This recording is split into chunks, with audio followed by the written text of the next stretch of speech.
Andres Uwa, my fellow newly inducted officers, members of the Tourism Council, local government officials, friends, ladies and gentlemen, good afternoon.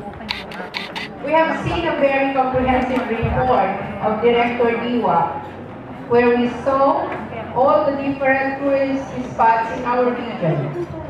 Looking at those beautiful spots made me more aware that the Regional Tourism Council has a lot of things to do in promoting all these gorgeous tourist spots presented to us.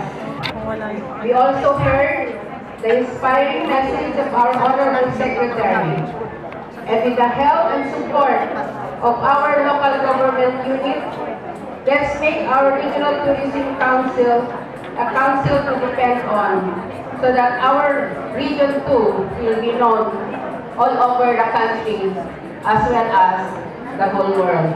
Mabuhay ang Tourism Council. Magandang hapon.